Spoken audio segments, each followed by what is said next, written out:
Good afternoon. This is Billy Carter with AgXplore here at the Commodity Classic in Houston, Texas. AgXplore is happy to be the presented by company for the Top Crop Season 2 and also the exclusive nutrition company. Sitting here with a panel today of some astute growers and some dealers that we have here. And I'm just going to take a quick moment, hand the mic over and let everyone here on the panel introduce themselves. Hey everybody, Shelby Fight, farm in West Central Ohio with my family. Hi, Dan Luepkes. We're in northern Illinois. I've got a mid-sized grain and livestock farm. Josh Watson from East Tennessee. We farm in the hills, Smoky Mountains of Tennessee, and with corn and soybeans. Partnership with my brother. I'm Russell Hedrick. We're in Hickory, North Carolina. Corey Atlee, Jamestown, Ohio, farm corn and soybeans with my father. We're located southwest Ohio. So now we've introduced this fine panel right here today, and we're going to start off just simply, we're just going to be talking farming, guys. Open forum here, just shooting the breeze, enjoying ourselves, and we'll start first with the young lady here. Tell us a little bit about your AgXplore products you're using. Some of the things they've done on the farm, stuff of that nature, if you don't mind.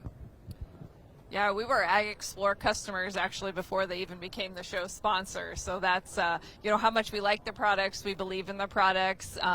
Using their product Upward in Furrow, have had really good results with that. And then another key standout product for us that we just trialed this past year has been Onward Max, going in on that fungicide application with corn. Hey, you bring up a really good product right there with the Onward Max used at that reproductive stage on a crop. We know it's the three-way PGR. When you're putting that on, is that a corn and wheat you're using that both on? Is it a one crop? And what kind of yield results have you seen from Onward Max?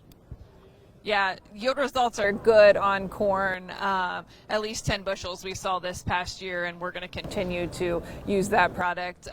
First time growing wheat in about a decade on the farm, so I've heard good things about Onward Max on wheat. Haven't got to try that yet, but definitely will in the crop that's currently in the ground. Thank you very much. Corey, we know you've had some great yields up there in Ohio. Do the same thing. Talk a little bit about some of the things you've seen on the products, what you've used, if you don't mind. Yeah, so we've been using Onward Max for a while now. Something different this year that we've seen really great gains was the Architect. We came back on that around V5 to V8 time frame on our corn. Seen really good gains from that. Compared with the Onward that we used, I want to say 12.8 bushel was the response that we had this year from it. This was our first year with it, so we're going to try it on more and more acres this year and see what we get with it. Hey, and I think that's just an absolute key thing right there is when we take that Architect, the first ever EPA registered fertility program in the U.S. that AgXplore brought, and we match that late season with the Onward Max product. I think we're taking care of some early season stresses, setting that plant up to get the best it can do, and then taking the Onward late season and finish it off. Josh, we know you've had some great success, and I know you've been using the Architect early, followed by the Onward Max, maybe a couple of applications on Onward Max on some of your contest acres. Little shout on what you're doing right there. We've been using it on soybeans too, and seeing great results. Especially on the contain on the urea is one of the better products I think AgXplore's got. We apply it on the urea and just got great products. Thank you. Dan, would you like to add some stuff to us here for it? We've used Onward Max. I think it was 6 to 7 bushel what we saw. We're going to be using some of that Architect because we've heard about that.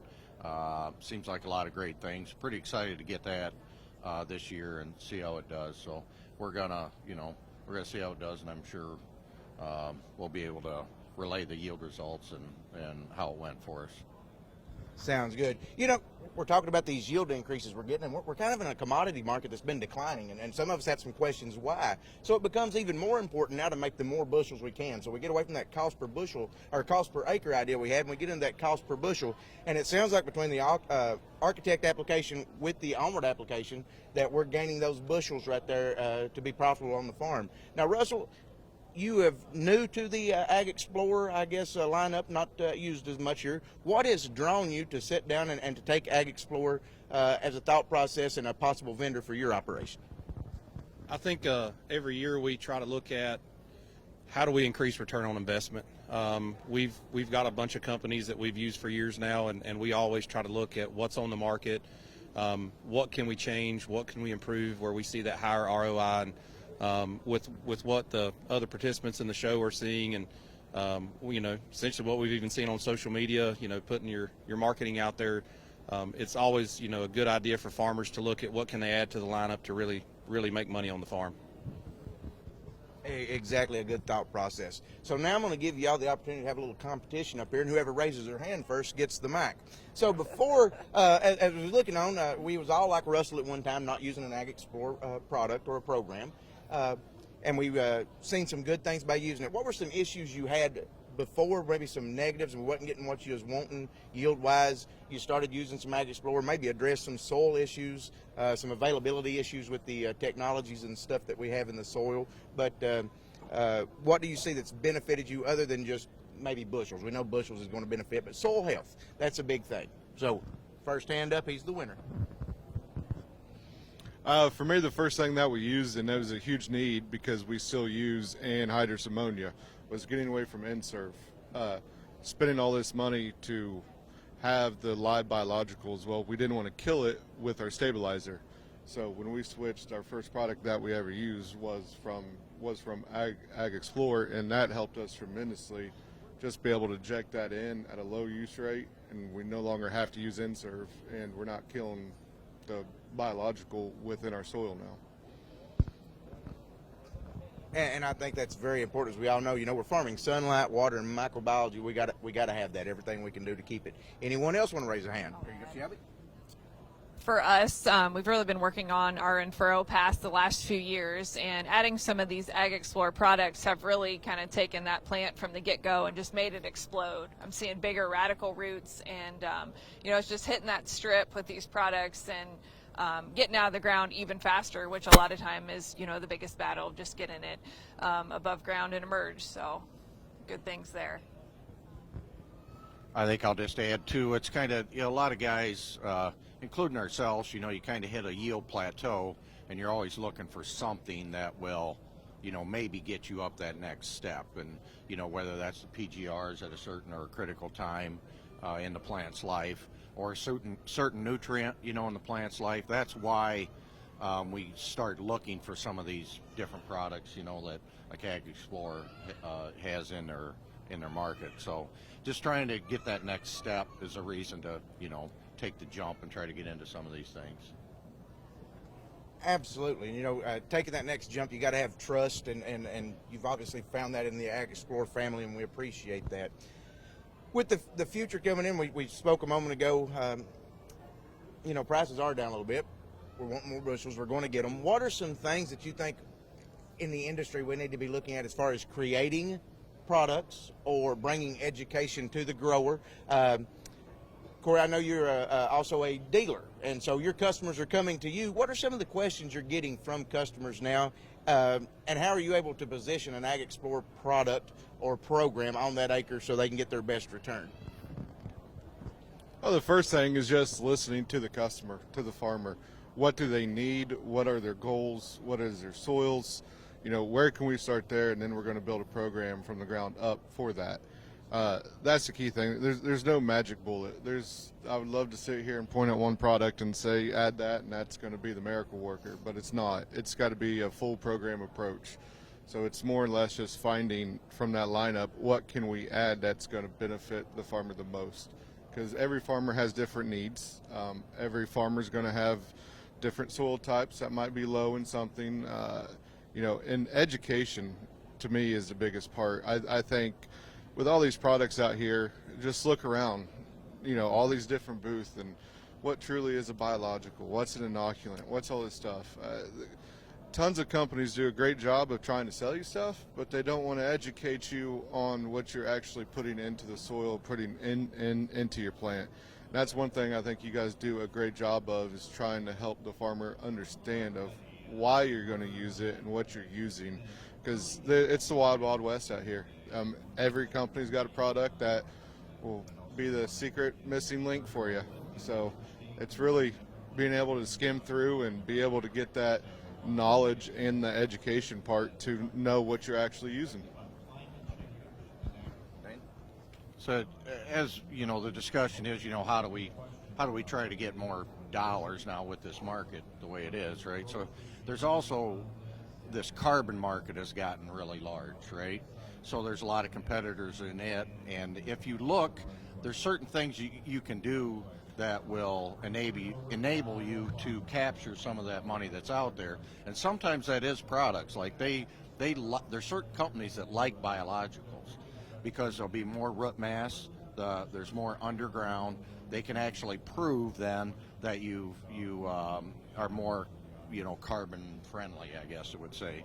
So you can get a higher or lower, whichever way the company is working their carbon score, but you can do that with a product.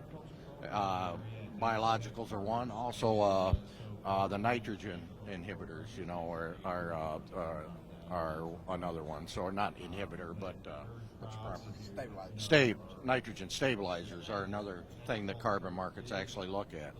So looking at a product and then teaming it up into a carbon market. In today's market, if you can gain another $20 to $40 an acre for that, that's something now, right? So. Yes, I agree with you 100% there, Dan. Corey brings up, it is education. No one has that magical bullet. They have a good toolbox of arsenals, and I think you find that company that knows how to use their tools. And I think you start, like you said, from that ground up. You just don't go out and say, hey, this product is going to do this. It's a ground up building thing. And Dan, you're correct. We got to be looking at other avenues that make us dollars. And it could be products, stabilizing nitrogen to get us that extra bump on what they're doing. It could be something to enhance our cover crop to get us some money that we can prove. But we got to look for profit income avenues on the farm more than just a crop in today's time, I do think. Josh, you talked about Contain earlier. I think it's Contain Advanced you've been using on the product right there. Hadn't used much before. Just talk a little bit about managing that nitrogen, what you've seen on the crop yields you've had over there by that. Well, I think the timing release on the nitrogen hits the corn crop perfectly in my area. And it keeps it from leaching through the soil. Before we was using another competitor's, and I don't know, we'd get a 3-inch rain and it seemed like it'd be gone. So that's one of the most products that I'm happiest with the most. And the Grow Pack, I really like the Grow Pack.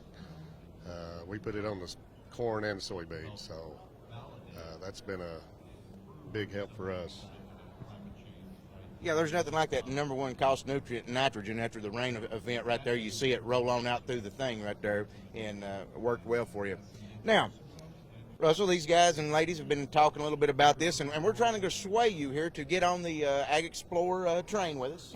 And so I'm going to open it up now to you ask them some questions on what they're seeing and how they go, and let's see how we can make you feel even more comfortable. I know you're feeling comfortable. You wouldn't be here, but you quiz these guys. I mean, we've already had conversations with Corey, Dan. The running joke is I messaged Shelby during harvest and she never messages me back. So I haven't got to ask Shelby any questions yet on that. But I think if any farmer comes up here and says they've got it all figured out and they've figured out a program for their farm, they definitely should be growing 700-800 bushel corn. And it's like I said before, we're still learning on PGRs every year. We're still looking at maximizing that nitrogen efficiency every year, going from that, university 1.2, pounds of nitrogen per bushel down to that 0.5, 0.6. That's where we want to be. And so, that's why I'm saying every year on our farm, talking with Dan and Corey and hopefully Shelby and what Ethan and her are doing, really being able to, at a minimum, put some plots in, put some side-by-sides in, and really find out, where we're going to fine-tune where our farm's going to continue to go in the future. And we've got to get some of those numbers down. We're worried about watersheds. We're worried about the next generation coming after. I mean, we are, as American agriculturists, we are true stewards of the soil. You know, a lot of times we might get some bad rap and stuff, but there is no one that's going to worry about that top 6 inches layers of topsoil more than us sitting here at this table, because we know not only our lives, but the lives of the planet right there, you know. Well, you know what I'm saying. I wish I had 6 inches. I've got 2.5, and then we're solid fragipan soils. I live in that part of the world. But anything anyone else can think about that would be of pertinence to the Q&A, or that we'd like to make known to any of the growers out there that's listening today? One thing I've really appreciated about AgXplore, when we sat down and talked with them about a program products, they had it broken down into 5 different phases: that development stage, that architect phase. And all my years of research, study, and all that, nobody had ever broke it down into those 5 stages. We talked about these stages maybe individually, but really impressed with their education piece, like they already said, and just that they can lay out a plan for the entire season and find products that are going to work for how you manage your operation. That's a great point there on the stages and how they go. And as farmers, it's so hard to sit down and come up with a foundation stage and carry it through, and then you're at architectural and all that. But that's one thing that whether you're using this program or another program is have a plan, execute the plan, stick to it. You'll never win the race jumping horses in the middle of the race. And I think sometimes we as farmers, we jump in the middle of the races sometimes, which doesn't allow us to finish out right there to the end on that situation. Yes, Corey? I've got one more. It's a little bit different product. I was actually with John, and we was kind of joking about it, and he said, yeah, we got a product for that. And we're talking about deer damage, and that's probably a question I get more than what I ever dreamed of, do you got anything to keep geese or to keep deer off our field? And we all laugh, and I'm like, 12 gauge, but and then we was down there, and I got to see the X fence.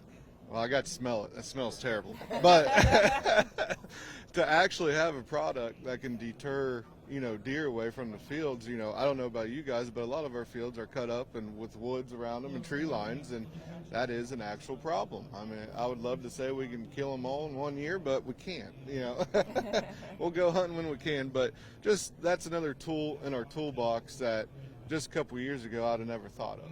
So I think that's a new product that is really interesting to me.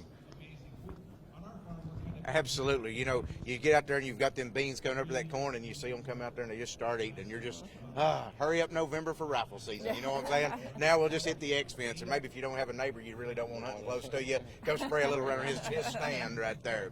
Well, hey, I appreciate y'all sitting down with the panel today. We'll close it up here unless there's any more last remarks from anyone. Discussion. We thank you all for being here. We love having the opportunity to work with Top Crop. We love being the premier sponsor right there for the season 2, and we love having the opportunity to be that nutritional company that everyone we feel should come to. We have products that work, backed up, and here's the proof in the pudding with some great people here sitting at the table with us. But again, thank you all for your time today. Look forward to sitting down and meeting with y'all once again. Take care. Thank you.